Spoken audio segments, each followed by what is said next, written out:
দেশমাতা খালেদা জিয়া আরোগ্য লাভ করুক, বেঁচে থাকুক, এইটা আমার শতভাগ কামনা। আপনি জানেন আমি প্রথম দিকে বলেছি যে উনার জন্য আল্লাহ যদি আমার জীবনে বদলে জীবন দেয় তাহলে আমার জীবনটা আল্লাহ নিয়ে নেয়। আমি তো হাসপাতালে আছি, তারপরেও দেশমাতা খালেদা জিয়াকে আল্লাহ আরোগ্য লাভ করুক। এখন আমাদের সে মায়ের চেয়ে মাসির দরদ হয়ে গেছে বেশি। আমরা দেশমাতার কথা বলেছি, আর সে গোলাম মুর্তজা ওয়াশিংটন থেকে সে ওখানে মানে তার বক্তৃতা দিয়ে বেড়াচ্ছে, সে ওখান থেকে ওয়াশিংটন থেকে সে বাংলাদেশের খবরে খবরে হুমকি দিচ্ছে। তো মায়ের চেয়ে মাসির দরদ।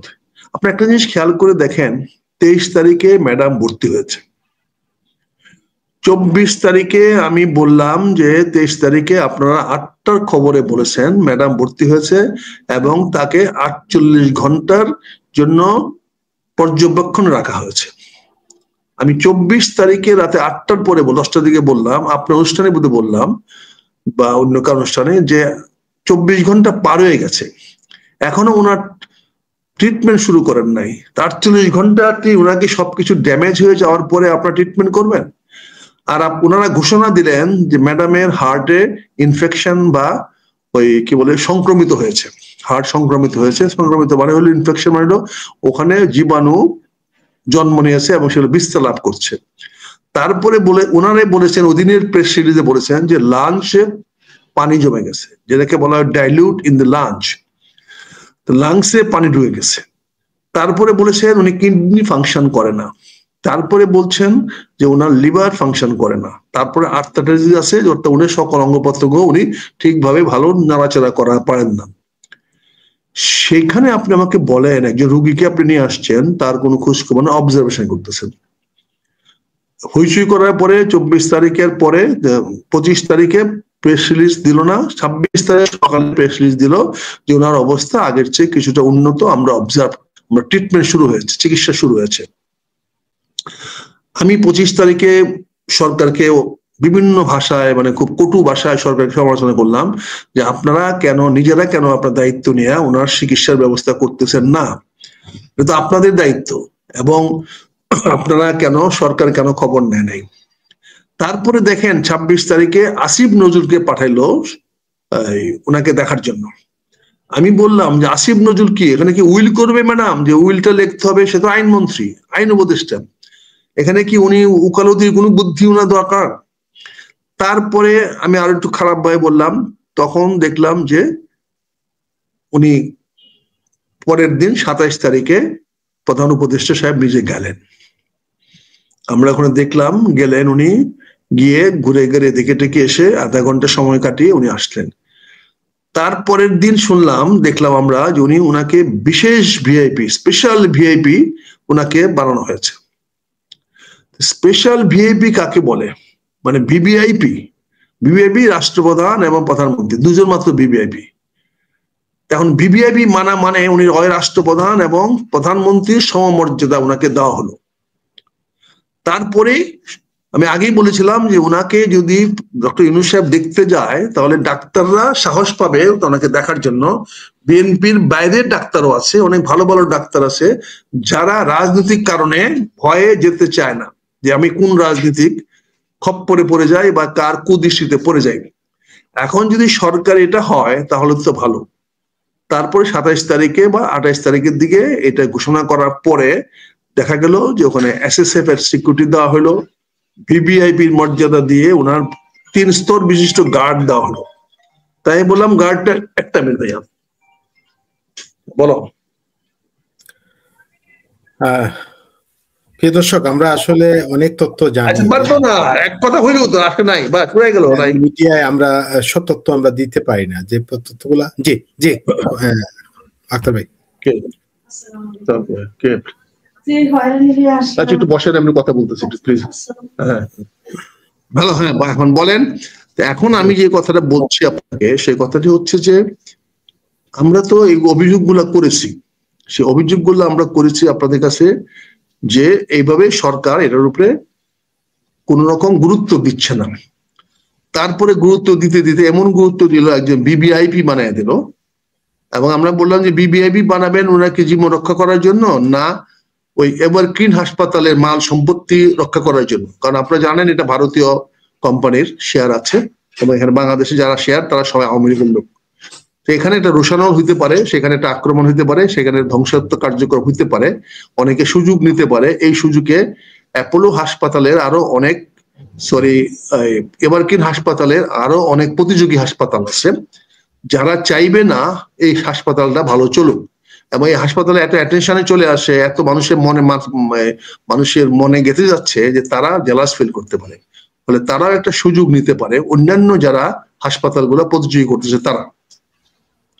কিন্তু এখানে এটাগুলো বলার পরে দেখা গেল সরকারে কিছু টনক নড়লো এবং সরকার বিভিন্ন তৎপরতা শুরু করলো। তা আমাদের 3টা তৎপরতা খুব লক্ষণীয় ভাবে করলো। একটা হলো, বলা হলো তারেক রহমান সাহেবকে দেশে আসা আসা দরকার। তারপরে বলা হলো যে ওনার চিকিৎসার জন্য ওনাকে বিদেশে পাঠানো দরকার। তারপরে বলা হলো যে সকল চিকিৎসার জন্য বিদেশ থেকে লোকজন ডাক্তার আনানো হচ্ছে।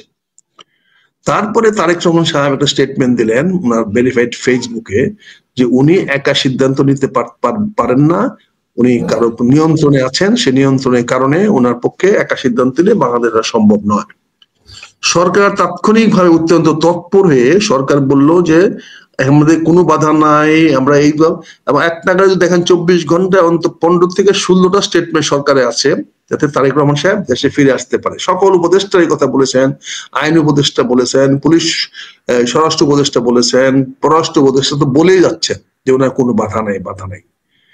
এই কথাগুলো বলতে হবে কেন বাধা নাই? উনি আসতে চাচ্ছেন না, আপনি চুপ করে থাকেন না, দরকারটা কি কথা বলার আপনার? এই কথাগুলো বলে জিনিসটাকে আরো কমপ্লিকেট করে দেওয়া হলো, আরো জটিল করে দেওয়া হলো।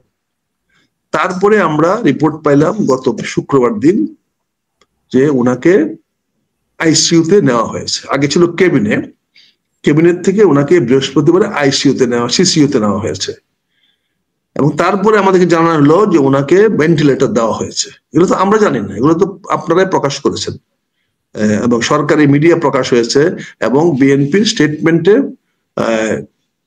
এগুলো হয়েছে। আমি এগুলোর প্রতিবাদ করেছি যে এই খবরগুলো দিচ্ছেন কেন? ভেন্টিলেটর দেওয়ার খবরটা তো পজিটিভ খবর না, এটা নেগেটিভ খবর। তো এইটা প্রকাশ করা কি দরকার? এটা তো বলতে পারতেন চিকিৎসার ব্যবস্থা করা হচ্ছে, আরো গভীর চিকিৎসা দেওয়া হচ্ছে, আরো নিবিড় চিকিৎসা দেওয়া হচ্ছে, ওনাকে একদম ডাক্তারদের কেয়ারে রাখা হয়েছে, সার্বক্ষণিক ডাক্তার আছে, এগুলো বলতে পারতেন। কিন্তু এগুলো না বলে ওনাকে আপনার এই ভেন্টিলেটর দিয়ে রাখলেন। এখন ভেন্টিলেটর কি মানুষকে বাঁচায়? ভেন্টিলেটর থেকে মানুষ বাঁচতে পারবে? ভেন্টিলেটর চিকিৎসার সুবিধার জন্য, এবং ভেন্টিলেটরের ফাংশনটা কি? যাতে কোনো রোগীর যদি কোনো কারণে হঠাৎ করে হার্ট ফেল করে আর তাৎক্ষণিকভাবে ডাক্তারের কাছে আনা যায়, তাহলে ডাক্তার ভেন্টিলেশনের মাধ্যমে কৃত্রিম হার্টবিট স্টার্ট করে ওই রোগীকে স্বাভাবিক রাখতে পারে, তারপর চিকিৎসাগুলো করে তার হার্টকে আবার পুনরায় চালু করতে পারে, বাই গিভিং শক দিয়ে চালু করতে পারে। এটা মেডিকেল সায়েন্সে অ্যালাউড। কিন্তু তার অন্যান্য অঙ্গ প্রত্যঙ্গ গুলো তো কাজ করতে হবে। যেমন লিভারের ফাংশন কি? সে প্রোটিন তৈরি করে। আপনার লিভারের ফাংশন। কিডনির ফাংশন কি? কিডনি সেটাকে পিউরিফাই করে ব্লাডে রূপান্তরিত করে, তারপর সেই ব্লাড সে হার্টে পাঠায়। হার্ট সে ব্লাড থেকে পিউরিফাই হয়ে অক্সিজেন তৈরি করে সে ব্লাড পাঠায় ওই লাঞ্চের কাছে।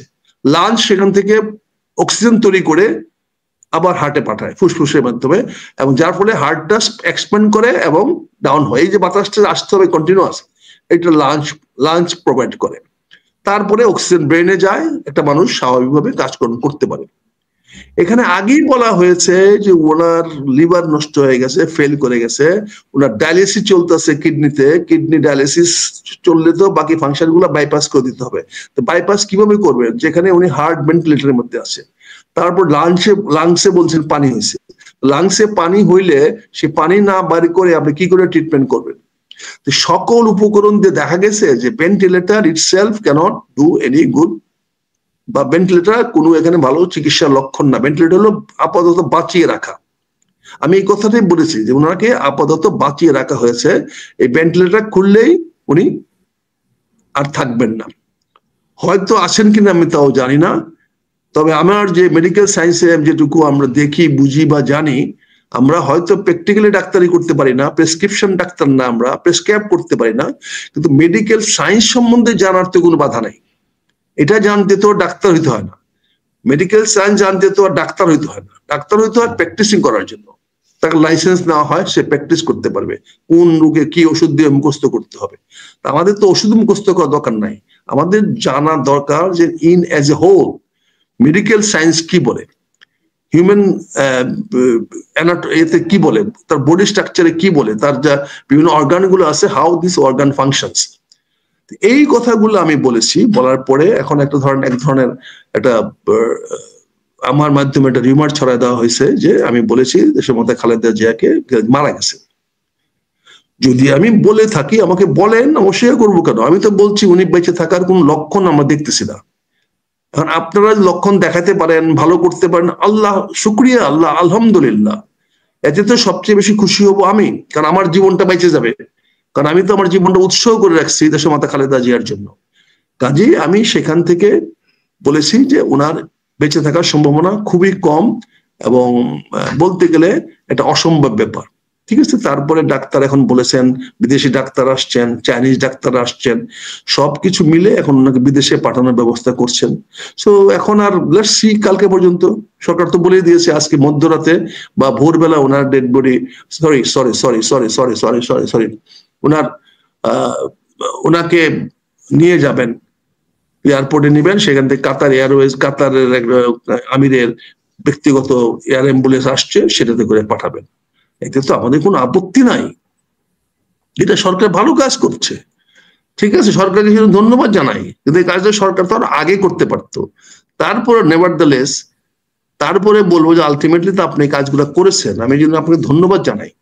এবং আজকে যদি দেশমাতা খালেদা জিয়া লন্ডনে গিয়ে ভালো হয়ে আসেন, আমরা অন্য সারা বাংলাদেশের কোটি কোটি মানুষের সঙ্গে আমি অদম্য খুশি হব, কারণ ওনার সঙ্গে আমার সম্পর্কটা অনেক গভীর, অনেক নিবিড়। জি, উনি আমি 3 বছর কাটিয়েছি, আমি দেখেছি উনি আমাকে কতটুকু আদর করেন, স্নেহ করেন। জি আক্তার ভাই, আমরা জানি আপনার সাথে খুবই ভালো সম্পর্ক, এবং প্রতি মুহূর্তে আপনার যে কোনো বিষয়ে আপনি বিভিন্ন সময় টক শুধু বলছেন, বেগম জিয়া আপনার বিভিন্ন বিষয়ে আপনার পরামর্শ নিতেন, অনেক ডিসিশন নিতেও, বিশেষ 111 সময় অনেক কিছু আমরা জানি। আমরা একটা বিষয়ে বা দেশবাসী অনেকেই প্রশ্ন করেন যে অনেক নাটক হচ্ছে, ডক্টর ইউনূসের ফাঁদে বিএনপি, নির্বাচন কি আদৌ হবে, নির্বাচন হওয়ার সম্ভাবনা রয়েছে, যে খেলাগুলো চলছে, রিট করা হয়েছে নির্বাচনের বিরুদ্ধে, নানান বিষয় চলছে, এ বিষয়ে কি বলুন প্লিজ। নির্বাচনের বিষয়টির ব্যাপারে আমার বক্তব্যটা খুব পরিষ্কার, কারণ আমরা একটা গণতান্ত্রিক উত্তরণের জন্য নির্বাচন চেয়েছিলাম, এবং বিএনপির চাপের মুখে সরকার বাধ্য হয়েছিল এই নির্বাচনটা দিতে। কিন্তু ইতিমধ্যেই আজকে যে সুপ্রিম কোর্ট যে রায়টা দিল, অর্থাৎ এই সরকারকে বৈধতা দিয়ে দিল। আর সুপ্রিম কোর্ট যখন বলেছে যে এটা অন্তর্বর্তীকালীন সরকার মানে নর্মাল সরকার, এবং সে তার মেয়াদকাল পূর্ণ করতে পারে, তাহলে নির্বাচনের প্রয়োজনীয়তা তো আর থাকলো না। আমরা অবজারভেশন কি কি আছে এখন জানি না, কিন্তু সুপ্রিম কোর্টের যে রায়টা আজকে হয়েছে, সে রায়টাতে এই সরকারের লাইফ টাইম কোনো টার্গেট করে দেওয়া হয় নাই। বলছে এই সরকার স্বাভাবিক সরকারের মতো কাজ করতে পারে এবং তার সকল কাজই বৈধ হবে। তাহলে নির্বাচনের প্রশ্ন আসতেছে কেন এখন? এখন তো নির্বাচনের প্রয়োজন নাই, আর বিএনপির তো এখন আর হেডম নাই আর যে এই সরকারকে বাধ্য করবে নির্বাচন করাতে। ইতিমধ্যে বিএনপি নিজেকে নিয়ে ব্যস্ত, নিজেদের যারা এবং আছে তাদেরকে নিয়ে ব্যস্ত, কেমনে বাঁচাবে। এখন যদি এই দেশে কোন রকম ইয়া হয়, বুঝছেন না, কি বলে, কোন রকম যদি অন্য কোনো কিছু দেখা যায় বা সম্পর্ক খারাপ হয় বা দেশে আইন শৃঙ্খলার অবনতি ঘটে, তাহলে তো সবচেয়ে বেশি আঘাতপ্রাপ্ত হবে বিএনপি। আগে গেছে আওয়ামী লীগ, এবার যাবে বিএনপির উপর দিয়ে। যে দালাই লামা চালানো হবে, সেটা চালানো হবে বিএনপির উপর দিয়ে। এখন বিএনপি সেটা কিভাবে ফেস করবে সেটা বিএনপি জানে, এবং বিএনপি মনে হয় ফেস করতে সক্ষম হবে। কিন্তু যেখানে তার নেতা নাই, যেখানে নেতা আসতেছে না, তারেক সাহেব যেখানে বাংলাদেশে আসতেছে না, সেখানে সিপাহ সালার না থাকলে মাঠে যুদ্ধটা কিভাবে হবে? রাজনীতি করা যাবে, রাজনীতি লন্ডন থেকে রিমোট কন্ট্রোলের মধ্যে সাংগঠনিক কাজ করানো যাবে, কিন্তু জনগণ তো আর এই রিমোট কন্ট্রোলের কথা শুনবে না। জনগণ তো চাইবে তার কার্যক্রম, তাকে আসতে হবে, দেখতে হবে জনগণের আশা আকাঙ্ক্ষা সে প্রতিফলিত করবে কিনা। সে যদি আসতে না পারে, কি ভরসায় জনগণ বিএনপিকে ভোট দেবে? বিএনপিকে তো ভোট দিবে না, তখন কি হবে? কাজে আমি যেটা মনে করি সেটা হচ্ছে যে বর্তমানে যে খেলাটা হতে পারে নির্বাচনে, সেটা হচ্ছে যদি নির্বাচন ফেব্রুয়ারিতে হয়, সরকার যদি তার কমিটমেন্ট ঠিক রাখে, তাহলে এর আগে হয়তো জানুয়ারি মাসে রেফারেন্ডামটা আগে হয়ে যাবে, গণভোটটা আগে হয়ে যাবে। বিকজ এই ব্যাপারে তখন শিডিউল বলছে একসঙ্গে হবে বলছিল, এটা পরিবর্তন করতে পারে। কাজে সেখানে রেফারেন্ডাম বা গণভোটটা আগে হয়ে যেতে পারে। সেই গণভোটটা আগে হয়ে যাওয়ার পরে এটার ভিত্তিতেই তখন নির্বাচনের কার্যক্রম শুরু হতে পারে এবং নির্বাচন ঘোষণা করতে পারে, বা নির্বাচন একই সঙ্গে ঘোষণা করে রাখতে পারে। একবার দুইবার ভোট হতে পারে, অসুবিধা নাই। সরকারের টাকা, গৌরীশানের টাকা কি হবে? অলরেডি তো বিভিন্ন বিদেশিরা, ইউরোপিয়ান ইউনিয়নরা টাকার, ইউএনডিপি টাকার বস্তান ফলাইতেছে ইলেকশন কমিশন অফিসে। যার যেটা লাগে, কি লাগে বলো, কালি নিয়ে আসতেছে, ওই শিল নিয়ে আসতেছে। বাংলাদেশে কালিও বানাইতে পারি না, শিলও বানাইতে পারি না, এগুলো বিদেশ থেকে নিয়ে আসছে।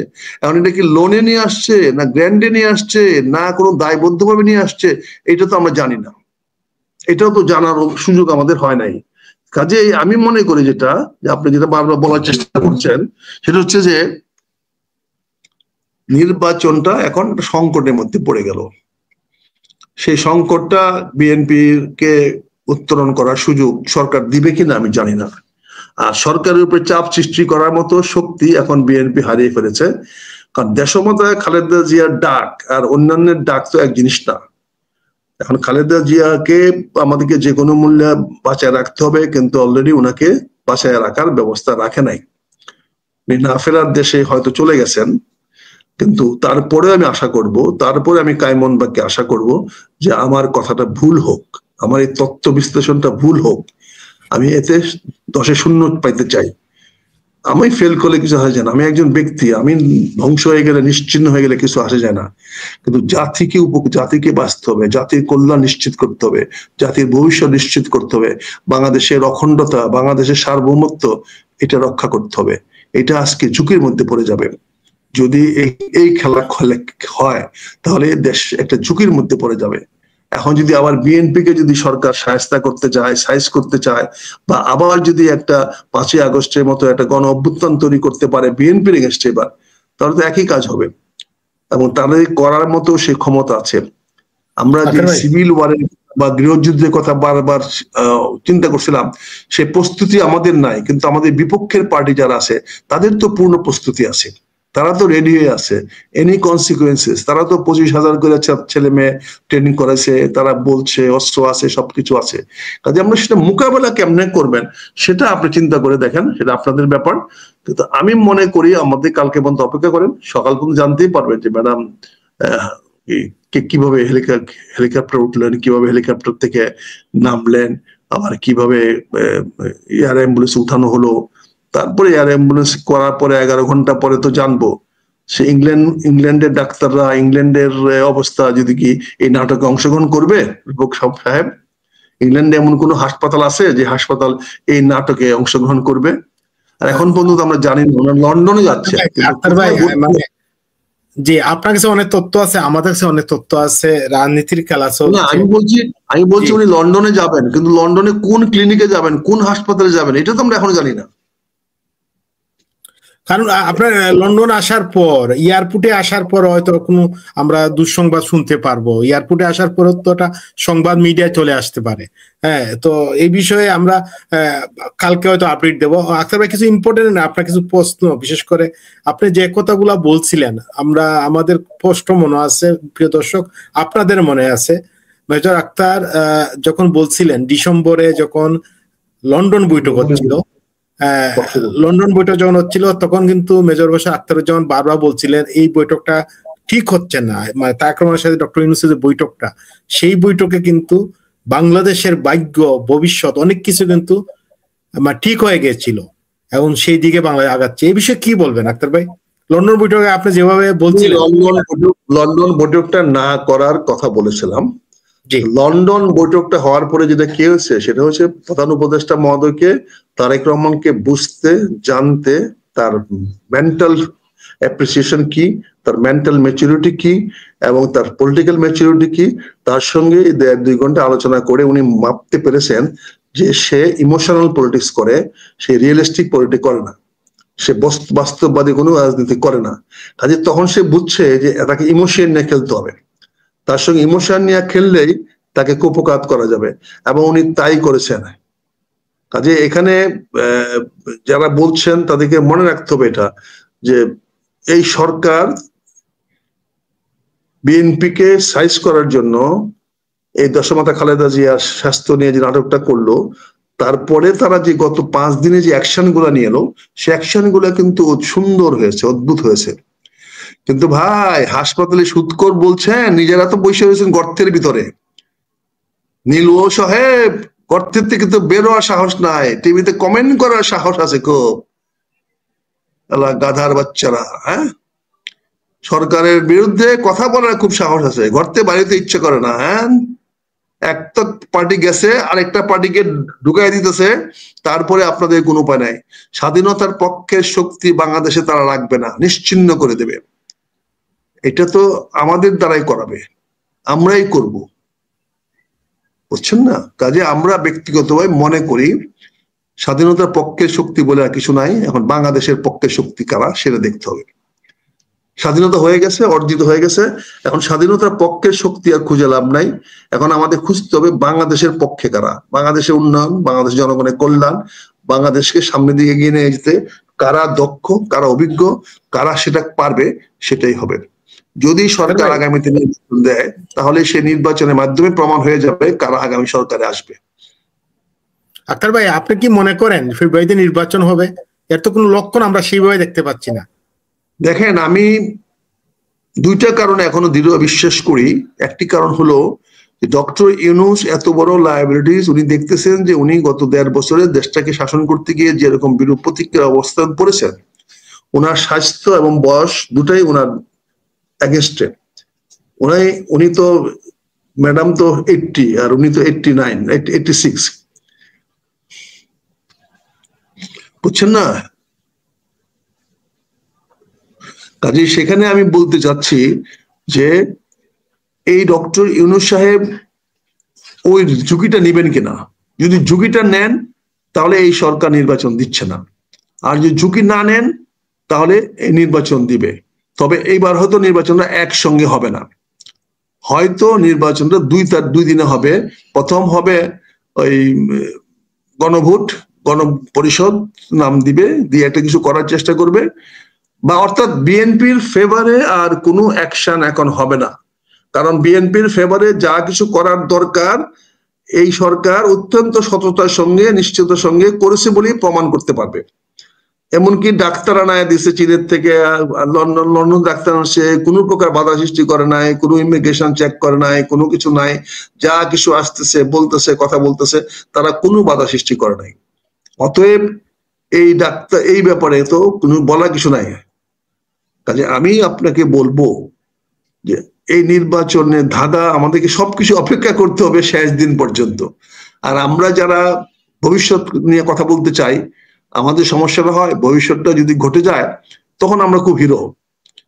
ঝড় আসবে যদি বলি আবহাওয়াবিদ খুব, আমি তো আগেই বলেছিলাম, আর ঝড়টা না আসে কোনো কারণে ঘোড়া ইন্ডিয়ার দিকে চলে যায়, তখন গালি খাইতে হয় যে এই বেটা কয়ে আমাদেরকে অ্যালার্ট করে এখন ঝড় গেছে গা ইন্ডিয়াতে। আমাদের অবস্থা সেরকম, আমরা যারা রাজনীতিতে নিয়ে সক্রিয়, রাজনীতির ভালো মন্দ বুঝি, আর যারা আমরা রাজনীতির আগামী দিনের চিন্তা করতে পারি, আগামী দিন রাজনীতি কোন দিকে যাবে চিন্তা করতে পারি, এটা হয়ে গেছে আমাদের জন্য এখন ডিসকোয়ালিফিকেশন। কারণ আমরা চাঁদাবাজি করি না, আমরা এই মানুষের কাছ থেকে এই মিথ্যা কথা বলি না, মিথ্যা আশ্বাস দেই না, মানুষের মুখের উপরে যেটা বলা সেটা বলে দেই, কেউ খুশি হলো কি হলো না সেটা বড় তোয়াক্কা করি না, মানুষকে যেটা বলা দরকার, যেটা যাকে বলা দরকার সেটা সামনাসামনি বলে দেই। এর ফলে হয়তো অনেক মানুষ আমাদেরকে পছন্দ করে না, বিশেষ করে আমাকে পছন্দ করে না। কাজে এটা নিয়ে তো আলাপ করে লাভ নাই। কাজে দেশ সামনে আগাক। যদি আমার কে, এরা কি কেউ আমার দুলাভাই? ডক্টর ইউনূস চালাইলো, ভালো চালাইলে আমার কোনো আসে যায় না, বিএনপি তারেক রহমান সাহেব ভালো চালাইলে আমার কোনো সমস্যা নাই। আর যদি জামাত ভালো চালায় আমার কোনো সমস্যা নাই, এনসিপি ভালো চালায় কোনো সমস্যা নাই। আর এরা তো ওদের কোনো পক্ষপাতিত্ব নেই, আমার তো ফেভারিজম করার নাই, এরা তো কেউ আমার দুলাভাই না যে আমার দুলাভাইয়ের পক্ষ নিতে হবে। যারা দেশ ভালো চালাবে আমি তার পক্ষে আছি, তার পক্ষে কথা বলবো, এটাই হলো আমার রাজনীতি। আমি এখন একা, আমি দলবিহীন, আমি দল নাই, আমি আমি দলবিহীন রাজনীতি করি। কাজে আমি আর দলের মধ্যে ভিড়ার, দলের মধ্যে ঢোকার আর কোনো সুযোগ আমার নাই। জি